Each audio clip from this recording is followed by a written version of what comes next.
Hi Taurus, welcome and this is your reading. Be open-minded, hindi halos lahat makaka-resonate. Piliin lamang. Then thank you nga po pala sa mga nag-subscribe. Then start na po tayo. Give me the message for Taurus. Ayan. Tingnan natin kung ano yung mensahe para sa Taurus. Kung anong gabay, payo, okay.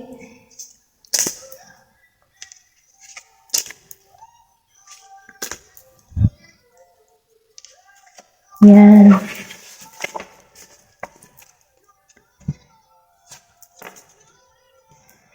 Okay. Nakikita ko rito, Taurus, no? Meron ditong, ano to? 5 of Swords. Then, 7 of Cups. Then, 9 of Cups, reverse. Then the Chariot, reverse. Okay. 8 of Swords, upright. So, ibig sabihin meron ditong sitwasyon na mahirap, no? Parang nakakulong. Ayan. Hindi halos lahat, pero ganun pa man, meron pa rin ditong magandang mangyayari. Kahit may mga kumbaga, bibigyan lang natin ng advice, yung mga nakakaramdam ng kabigatan sa buhay. Tama ba? Mabigat sa buhay, okay? Kasi hindi halos lahat naman pare-pareho ang nangyayari sa buhay. Merong masaya, may malungkot, merong nahihirapan, at merong masagana, okay? Nakikita ko rin dito, yung iba sa inyo, okay? Ito na, dito ka na sa point na, inaalisan mo na, kumbaga, handa ka na ulit maghakbang sa panibago, no? Kumbaga, tinapos mo na yung mga hidwaan, yung masasamang hidwaan ng person mo, or kumbaga, inalisan mo na siya. Kumbaga, nandun ka na sa point na nagmo-moving on ka na, hinahanap mo ulit yung sarili mo. Kasi kung makikita mo tong sword, no? Kasi meaning niya defeat, no? So, ibig sabihin dito na meron ditong pangyayari or sitwasyon na may pandaraya, niloko, feeling na ganyan, okay? Pero ganun pa man, dahil lumabas siya na naka-reverse, so ibig sabihin, tinatanggalan mo na to. Kumbaga, natanggap mo na sa sarili mo yung nangyari na, tapos na yan, ano pa magagawa, no?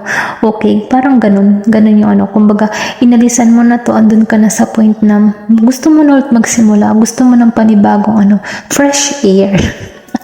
Alam mo yun, ganun. Kumbaga dyan sa pangyayaring ito, kumbaga madumi ang usok, ganyan.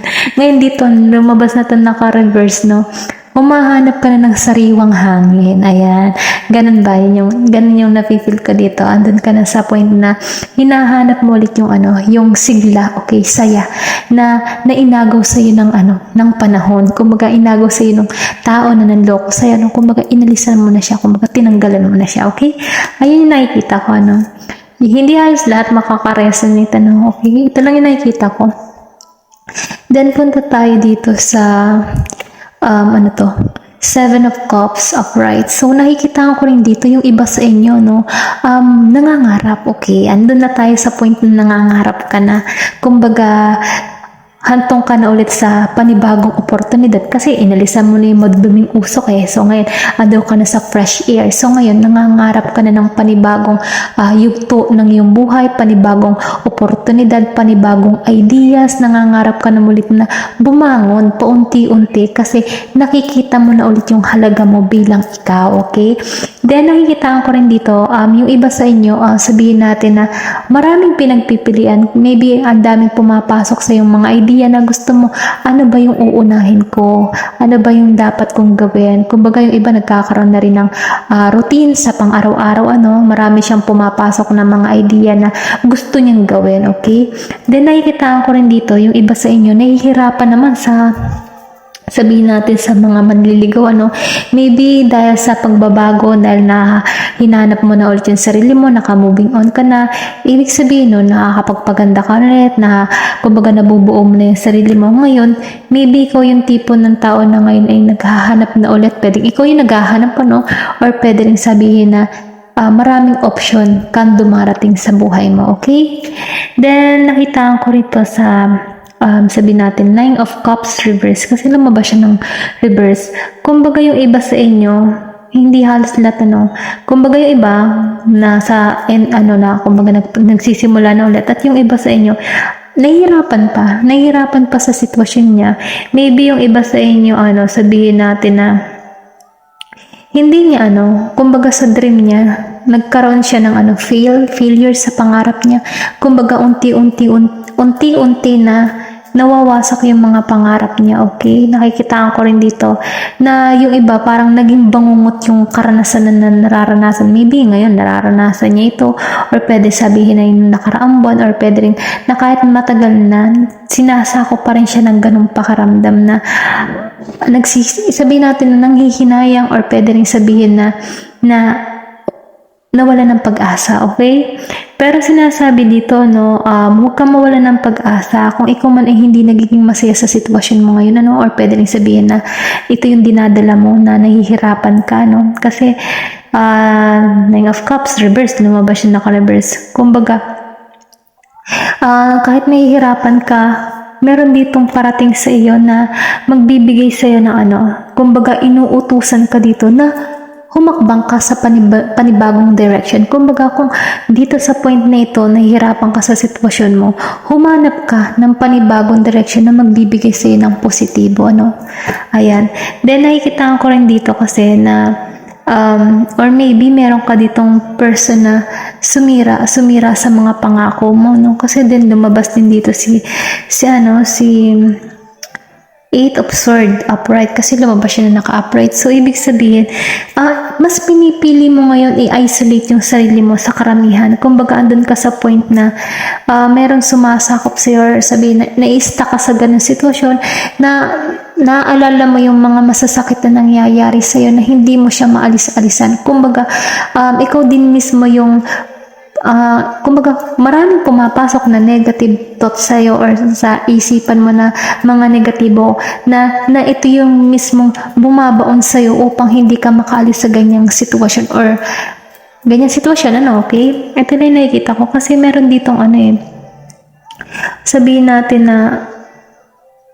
na biktima ka, okay? Kumbaga, pakaramdam mo wala ng pag-asa, feeling mo wala kang lakas para sumulong sa panibagong yugto ng buhay, or pati pa sabihin natin umusad, yun yung nakikita ko. Nahihirapan ka na magsimula muli, okay? Pero ganun pa man, sinasabi dito na kung ano man tong mga naranasan mong mabibigat na pakiramdam, huwag kang mawala ng pag-asa, kasi kahit minsan kasi yung isipan mo lang, or pwede rin sabihin na kaya mo nararanasan yun kasi nahihirapan kang pakawalan, okay? Pakawalan yung nararamdaman mo. Nakikita ko rin kasi dito na maybe mas pinipili mong manahimik, Siguro dahil kulang ka rin siguro sa nakakausap, hindi ka naiintindihan ng tao sa paligid mo, or pwede rin sabihin sa pamilya mo, kaya mas parang nagdaramdam ka, hindi mo alam kung saan ka kukuha ng lakas ng loob, okay? Ito lang yung nakikita ko. Then yung iba sa inyo, nagkakaroon ng pagkabalisa, may takot, kumbaga may naranasan na takot na hirap alisan.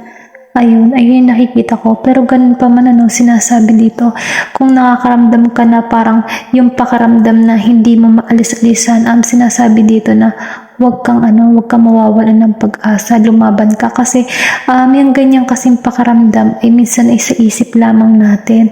Then kumbaga humanap ka ng panibagong direction kung saan ka magiging masaya, dahil kung ipipilit mo yung sarili mo sa ganyang sitwasyon, ikaw lang din ang mahihirapan mo. Kumbaga, tulungan mo din yung sarili mo para makaalis ka sa ganyang pakiramdam, okay? Tingnan pa natin kung ano yung mensahe para sa'yo.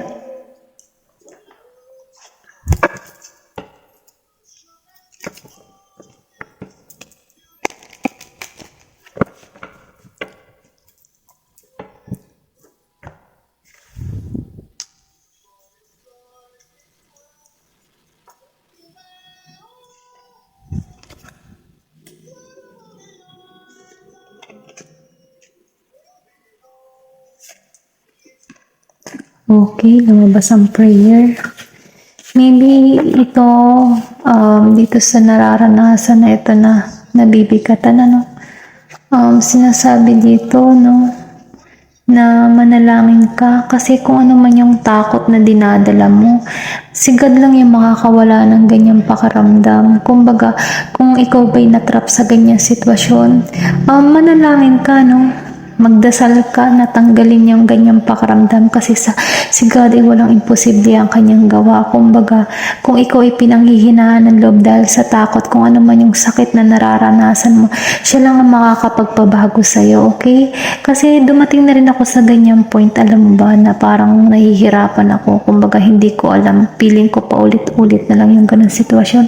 Feeling ko yung natrap ako sa ganyan yung sasakit. Kumbaga, ang hirap-hirap alisan. Alam mo, ang ginawa ko lamang, nagdasal lang ako, kumbaga, nanalangin ako ng taimtim, kumbaga, minsan kasi iiyak mo din yan, ilabas mo. Kasi minsan kapag iniiyak natin ng isang bagay, yung para bang nagsusumbong tayo sa taas. Ganon. Mamaya, pag naiiyak mo yan at nailabas mo yan, ang sarap sa pakaramdam. Parang hilingin mo din na baguhin ka, baguhin yung takbo ng isip mo, baguhin yung gantong pakaramdam, tanggalin yung sakit sakit ng iyong nararamdaman, kasi walang imposible kay Papa Jesus, kay God, kung ano marelihiyan mo, walang imposible. Tumawag ka lang sa taas dahil siya lamang talagang makakapagpabago sa iyo. Kung ano man yung hinihiling mo, ibibigay niya sa iyo. Kung hindi pa sa ngayon, in the right time, ibibigay niya kung ano talaga yung para sa iyo. At yung sakit na nararanasan mo, mawawala yan, maniwala ka, basta't manaling ka lamang, kasi hilingin mo sa kanya na tanggalin yung nararamdaman mo, yung sakit na nararanasan mo, iiyak mo lang yan sa kanya para nang sa ganun yung iyong bigat ng kalooban ay mailabas. Kasi kapag nailalabas natin yung mga iyak-iyak na iyan, dun tayo nare-release natin yung pait ng kahapon. Kumbaga, after mo mahimasmasan, makakatulog ka na. Alam mo yun? Okay. Ngayon, nakakatawa na ako. Dati talaga, para din akong tanga. Pero ngayon pa man, tapos na yun kasi wala na naman, hindi ko na naman maibabalik yun pati, kumbaga, ginawa ko na lamang yung isang sandata bilang makabangon muli, okay? Kaya yung mga espada na yan na tumutusok sa'yo, hugutin mo na lamang yun at pagtatanggalin mo na lang yung sakit na nararanasan mo. Kahit mahirap, wala namang masamang subukan kasi sa pagsubok naman, unti-unti yan mawawala yung sakit na yan sa tulong din ng panalangin. Okay, magdasal ka. Walang imposible sa Diyos, tawag ka lang. Then ito, sa discover sinasabi dito na madidiscover mo yan, kumbaga tinan mo, binabantayan ka dito, pinapaisip sa iyo na tanggalan mo yan. Kumbaga, yung puso mong wasak, bubuin niyang muli, okay? Kung makikita mo, meron ditong bulaklak, So, ibig sabihin, magkakaroon ka dito ng personal growth. Sabihin natin na, kung ngayon nararanasan mo kasi masakit, pasarado pa ang isip mo, pero once na natanggap mo at naibigay mo, naipagdasal mo yan, natanggalin yung mga sakit na nararanasan mo, alam mo, mababago ka para kung isinilang muli na bagong tao kasi magkakaroon ka na ng bagong kaisipan kasi wala namang imposible sa panalangin, basta't ihiling mo lang na baguhin ka. Talagang gagawa at gagawa ang paraan ng Diyos para baguhin ka kasi may plano yan para sa'yo, okay? Then, workaholic nakikita ko dito, maybe after na maranasan mo tong mga pain na ito, magkakaroon ka dito ng panibagong idea, panibagong pakikipagsapalaran, panibagong yugto, kung makikita mo makuli magkakaroon ka siguro ng makuli na buhay, kumbaga, ibabalik ulit yung sigla mo, kumbaga ibabalik yung ninakaw na sandali na inano sa'yo, yung mga masasakit na karanasan mo, magkakaroon ka ng panibagong perspective, panibagong sabihin natin na panibagong yugto ng iyong buhay, na magkakaroon ka dito ng bagong creativity ba ang tawag? Basta bagong gawain na magpapakabisi ka. Maybe magkakaroon ka dito ng bagong routine or bagong hobby na hanapin mo daw kung ano talaga yung gusto mo. Ano ba yung pinaka mo? sabihin natin na pinaka-talent mo, no? At yun ang magbibigay sa'yo ng kagahalakan, ano? Ayun lang yung nakikita ko. Then, tingnan natin kung ano yung mensahe para sa'yo.